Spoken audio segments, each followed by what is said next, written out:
So when we're talking about these three different forms of economic organization systems, we have to realize that nobody is at the extreme, right? These are extremes of a spectrum. And so if we had a spectrum where on this side was command economies,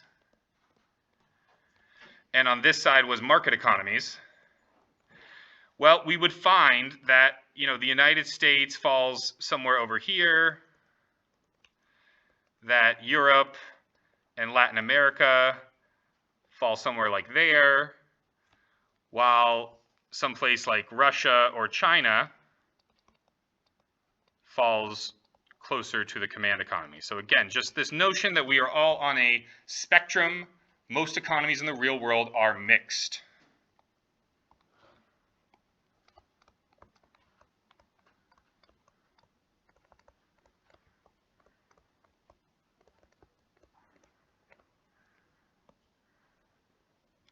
So they have a little bit of each one.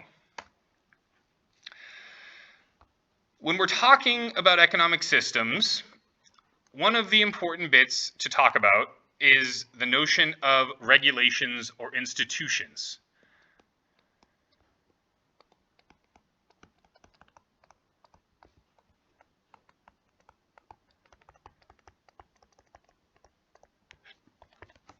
These are known lovingly as the rules of the game.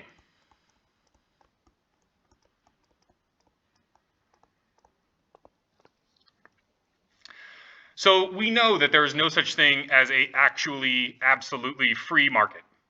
So regulations are there to define the rules of the game. Market-oriented economies have fewer regulations, generally.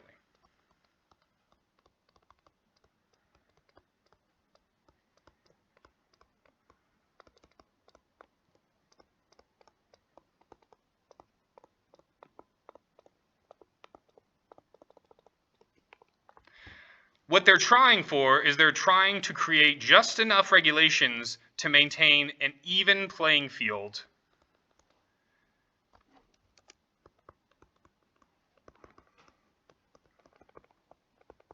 for the participants.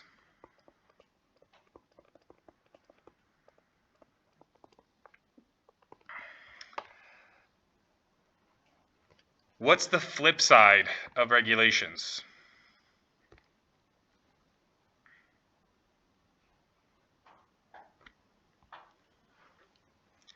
So the flip side of regulations, the drawback,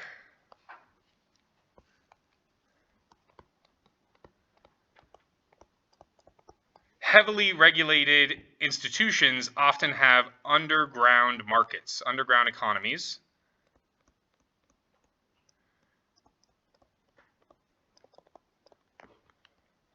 Otherwise known as black markets.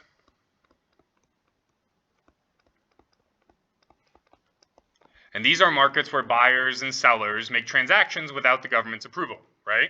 So, drugs and all sorts of other stuff that is regulated, that is illegal.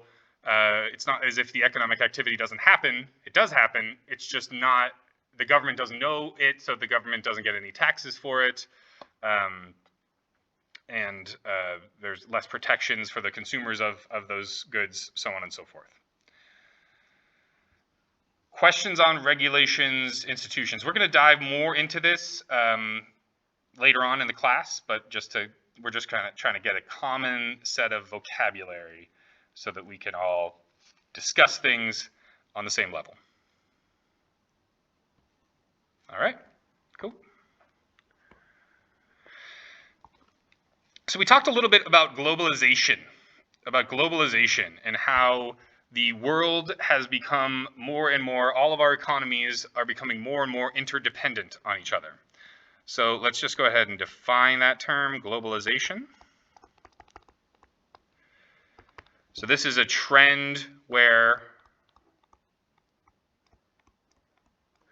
buying and selling in markets have increasingly crossed borders.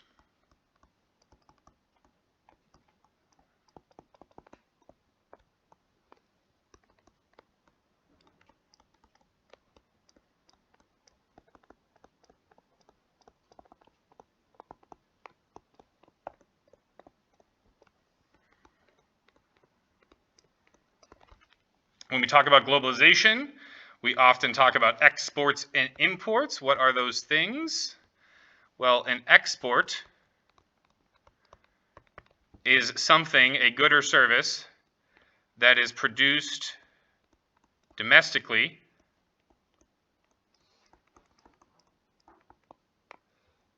and sold internationally, sold abroad.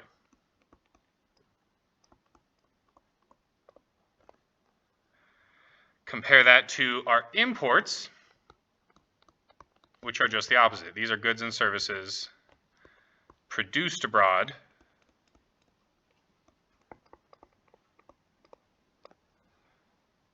then sold domestically.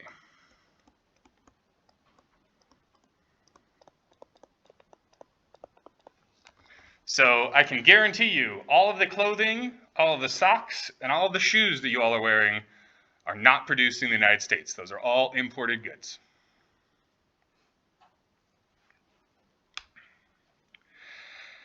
When we're talking about globalization, when we're talking about different economies, or even when we're just talking about the same economy over time, we need to have some sort of economic output, some sort of indicator to compare, right? We need to see how well we're doing compared to the last year. We need to see how well we're doing compared to other countries. And so economists have created this notion of GDP. And ultimately, it really comes from that Adam Smith wealth of nations situation, right? Again, before people just looked at the stock of gold, Adam Smith said, no, it's the economic activity that takes place that is really important. So gross domestic product, gross meaning that it's the whole, we're not taking anything away from it, right? We have gross sales and net sales and stuff like that. So this is the full, the largest version of it. And domestic, this is all the stuff produced here in the United States.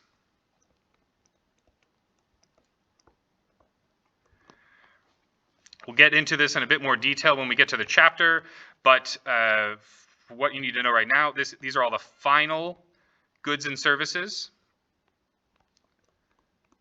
produced in the, for the United States, it'd be in the United States.